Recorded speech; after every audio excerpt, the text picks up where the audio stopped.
If it's not you're eating too much or you're not strict enough, then the next thing you know, it's just cut everything out. My appetite is suppressed. My A1C is normal. I'm doing everything I'm supposed to be doing. At the end of the day, it comes down to this. I'm not letting random people in the comment section who like to tell me I'm doing everything wrong tell me how to manage my health. Welcome to Slow and Steady with Andy. I'm Andy, and in today's video, we're going to talk about how extreme dieting keeps getting pushed, even when things are actually working. And I'm also going to give you a quick update on how week 8 on 10 milligram Mounjaro went and share a quick injection moment with y'all.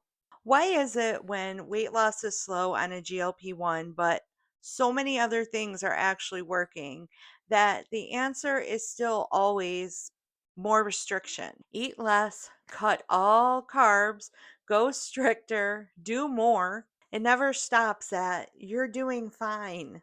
And I'm not talking about all the amazing comments where people are sharing that they can totally relate to where I'm at on my journey, people who are sharing things that worked for them that are different from the things I'm following. Those comments are really wonderful. And even though we might not be following our path the exact same way, I really like hearing about what you're doing. But then there's all those other comments where people are telling me what I need to do. It's like clockwork over and over, people repeating the same things over and over. And it's like, no matter what I'm talking about in a particular video, there's always somebody that comes in with, I'm not doing enough, I'm not doing it right. I didn't get on a GLP-1 to go back to extreme dieting. I've already done that. I did keto for years, and I'm still dealing with trying to recover from what that did to my body. At 50 years old, almost 51 years old, for most of my years, I have done I've really done it all. My earliest memory is it was like seventh or eighth grade. I was chunky and, of course, feeling inadequate compared to so many of other girls who I went to school with. And that is when the extremes started. I distinctly remember cabbage soup diet, then some, I don't even know what the diet actually was, but it had something to do with eating a lot of canned beets. And I am still kind of traumatized from that one. Just like the smell of canned pickled beets makes me want to puke. It was disgusting. And then this is really the biggest memory that I have. If any of you remember Richard Simmons, back in like the 80s, he had this diet plan called Deal a Meal, and it had to do with like this wallet, and you had different colored cards, and depending on what you ate throughout that day, you would move the card over to the side of the wallet, and when all your cards were gone, then that's it, you were done eating for the day. Kind of reminds me of what Weight Watchers probably is now. But anyways, back in 1980, whatever it was really expensive to get that Deal a Meal kit. So I actually, like I said, seventh, eighth grade, 13, 14 years old, I wrote Richard Simmons a letter, and I just poured my heart out, let him know I was this 13-year-old, 14-year-old. I was miserable, was overweight, told him how I watched him all the time and really wanted to try this. I couldn't afford it. And you guys, Richard Simmons sent me a box. It was a box full of everything that he had at the time for free and a personal letter. And I'm going to get emotional because I know, like, oh my gosh, you guys, people joked about Richard Simmons so much. But thinking about it, I'm like, what a kind individual he was. What a caring person he was. He was like at the top of his success during that time. And who was I? Like a nobody. And he sent me this full kit. And it was like really cool and everything. But Basically, the point of it is it didn't work. I mean, it probably would have worked, maybe, but at 13, 14 years old, trying to be extreme like that just added even more, I guess, depression in a way. It made me feel even more like a failure because now here I had this, deal a meal kit and I still wasn't losing weight, but I just, I'm over it.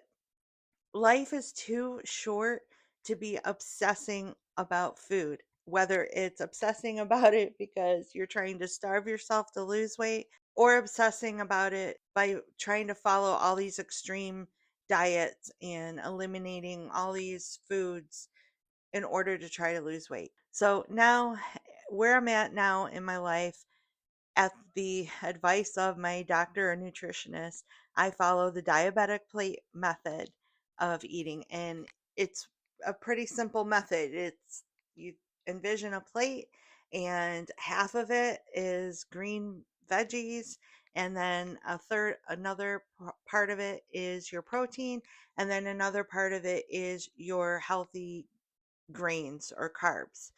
And that is what I'm sticking to. So it doesn't matter how many times somebody comes in and tells me that I have to stop eating carbs and I can't do this and I can't do that. And I'm just like, I'm 50 years old. I'm a grown woman.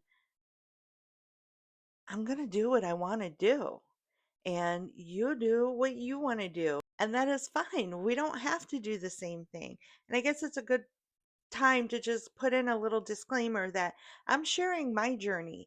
I'm not here telling you to do anything that I'm doing. All the decisions I'm making, I am working closely with my doctor and my nutritionist to figure out what it's going to take to get my metabolic issues fixed and get my body to start responding to the medication, because that's the thing, you guys. There are a lot of us who have a lot of levels of issues going on, and just shutting our mouth and not putting food in it is not the answer. And it just gets really frustrating to see like those types of people coming in here and thinking that they know it all. And again, I'm just here to say that I am going to stick with what my real life doctors are advising me to do. So here's the current reality. My blood work has been really good. My A1C is normal.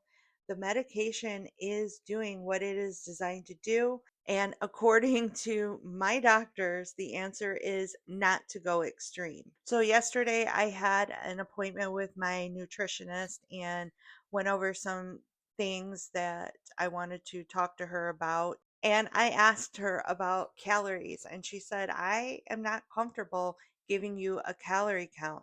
She said, first of all, if we were going to come up with a calorie count for you, then we would have to sit down. It would take a lot of mathematics because it's based on macros, height, weight. There's like so many factors. Despite how people make it seem, there is not a perfect calorie count for everybody. Calories are based off of that person's individual needs. And right now, her concern and my doctor's concern is my protein. She wants me to get to 132 grams. I think the last time that I told you about my meeting with her, she had me go from 90 grams to 130 grams. But at this appointment, she said the very minimum I want you to meet is 132. She said if you go up to 140, 150 grams, even better. She said right now you are at a very critical stage. You are at the end of perimenopause, going into menopause. And she said it is critical that we do not let you lose muscle mass and also bone mass. She said, as soon as periods completely stop for a woman, that the muscle and the bone mass just starts like disintegrating. So it is vital that we are meeting protein levels. And I really do recommend that you don't go by what social media recommendations are for protein, or that you don't base what your protein level is going to be off of a video you watched. I really advise you to go through your medical professional to determine that, because it's important to get blood work done before you are increasing protein levels, because extreme protein can really affect your kidneys and other areas, but kidneys is like the big one. So you really should go to your doctor to determine your protein levels. She was also really happy with where my blood pressure is at, and I'm really happy about that too. I did start on a statin because, as a type 2 diabetic, even if your cholesterol is not too high, they recommend that they start a statin right away. I was really kind of putting it off for a while, but after doing some research of my own and between talking to my doctor and my nutritionist, I decided to go ahead and do it, because I want to do everything I can to make sure I slow down any process of buildup being in my arteries. And when you're type 2 diabetic, you just have a higher chance of that happening, which leads to heart attack and stroke. So I just want to make sure I'm doing everything possible to avoid that. And then lastly, we talked about my hair thinning situation. It doesn't look too bad on video because I've been using a hair fiber powder to kind of cover in the areas, but it really is getting really thin, especially up here. And it's making me feel very sad and depressed about that. So I am going to start the minoxidil pill. I didn't even know there was a minoxidil pill. I thought minoxidil was always a really expensive thing you had to pay for to like put on your scalp, but the pill is like $5 a month. So I'm like, okay, we will try the pill. She said if it does work, that it's going to take a few months of being on it to work. But of course, I will keep you guys up to date. And if I start noticing any hair growth coming back in, you guys will probably be the first to hear about that. So, just to tie this all back together, and part of the reason I shared that part with you is that when people are telling me to eat less in the comments, I'm over here with my medical professionals telling me I need to eat more to make sure I'm getting more protein. And it just kind of proves the point that the formula is not as simple as eat less, move more for everyone. What works for one person doesn't automatically apply to someone else. It's not one size fits all.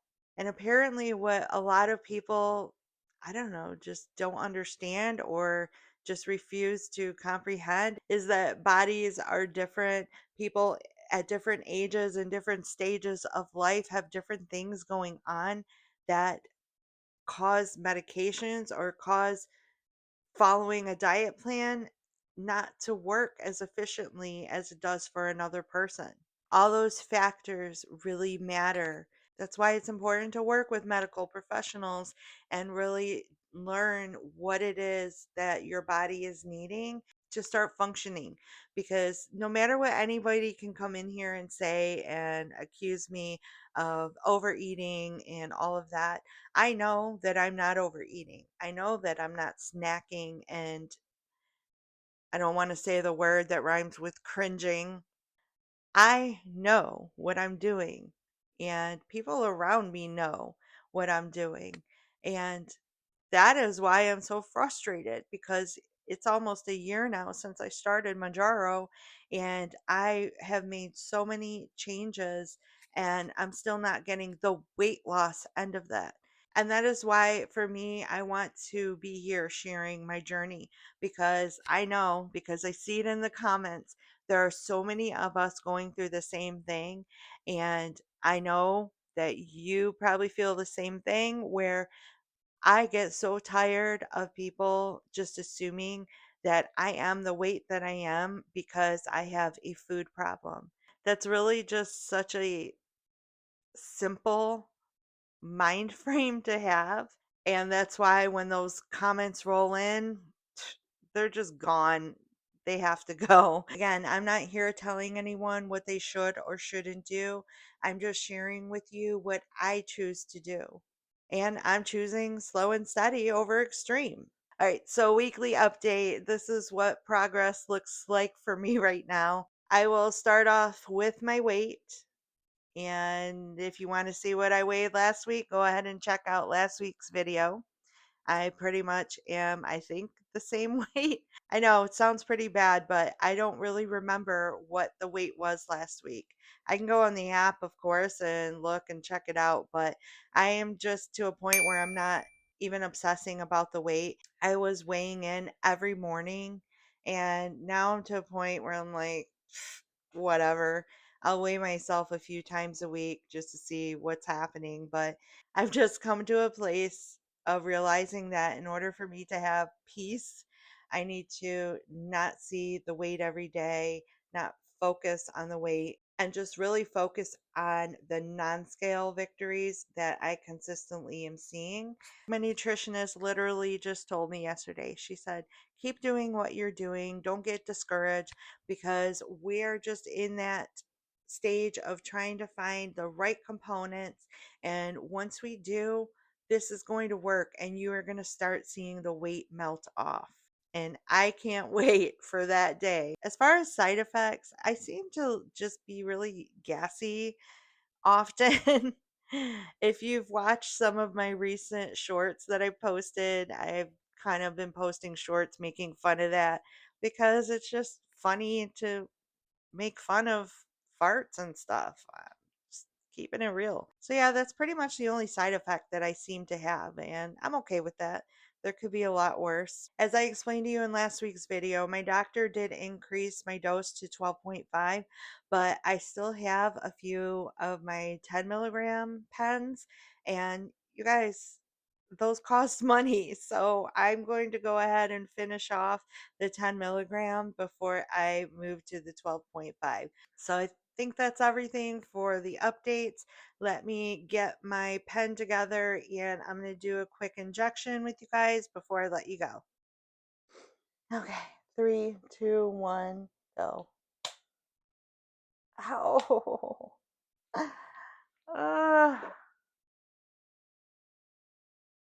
And no liquid left in the pen. No liquid left dripping out. So injection went in. Medication is flowing into my system. If you've made it this far in the video, I would appreciate it if you would give this a thumbs up.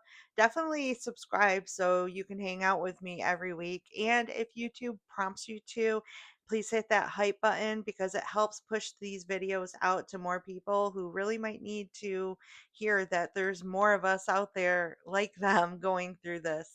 And what I really hope that you take away from this video is that you don't have to go to extremes to make real progress. If you've ever felt that pressure, I want to hear about your experience in the comments. This is slow and steady, and this is what that looks like. See you next week. Bye. Been through a lot of pain. Some things are not the same as they were a year ago, but all will be okay. I move on each and every day. The past is where it stays, way back a year ago. I've changed for the better this time. I thought I would never be fine. I strive just to say I'm alright, and for the first time in a long time I'm alright. I've seen a lot of change.